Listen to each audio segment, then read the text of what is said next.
Once upon a time, there was a sweet little girl who lived in a small village near the forest. Everyone loved her, but her grandmother loved her most of all. One day, her grandmother gave her a beautiful red cloak with a hood, and the girl wore it everywhere. From then on, she was known as Little Red Riding Hood.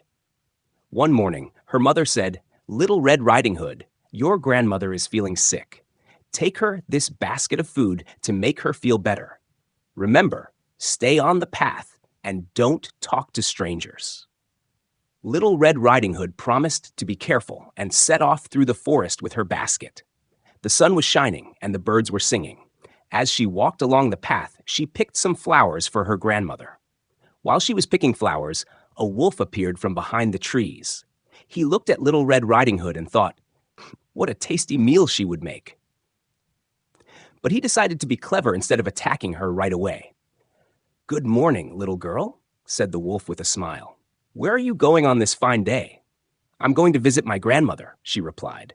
"She's feeling sick, and I'm bringing her this basket of food." "How kind of you," said the wolf. "And where does your grandmother live?" "She lives in a cottage on the other side of the forest, under the 3 big oak trees." "So," said Little Red Riding Hood innocently. The wolf smiled slyly. "Well, have a good walk," he said, and then he hurried off through the forest. The wolf ran as fast as he could to the grandmother's cottage. He knocked on the door. "Who is it?" called the grandmother. "It's me, Little Red Riding Hood," said the wolf in a high-pitched voice. "Come in, my dear," said the grandmother, thinking it was her granddaughter. The wolf entered, leaped on the grandmother, and locked her in the wardrobe. Then he dressed in her nightgown, put on her bonnet, and climbed into bed. He pulled the covers up to his nose and waited. Not long after, Little Red Riding Hood arrived at the cottage. She knocked on the door. "Who is it?" asked the wolf, imitating the grandmother's voice. "It's me, Little Red Riding Hood," she said. "I've brought you some food and flowers." "Come in, my dear," said the wolf. Little Red Riding Hood entered the cottage and went to the bedside. She noticed her grandmother looked different. "Oh, grandmother, what big ears you have," she said. "All the better to hear you with, my dear," said the wolf.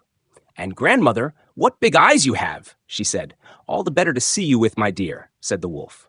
"And grandmother, what big teeth you have." "All the better to eat you with," roared the wolf as he jumped out of bed.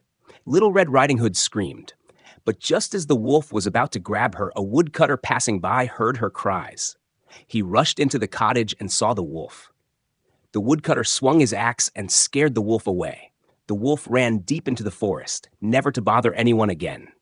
The woodcutter opened the wardrobe and let the grandmother out, safe and sound. Little Red Riding Hood hugged her grandmother tightly. "I'm so sorry, grandmother. I shouldn't have talked to the wolf." Her grandmother smiled. "It's okay, my dear. Just remember to always stay on the path."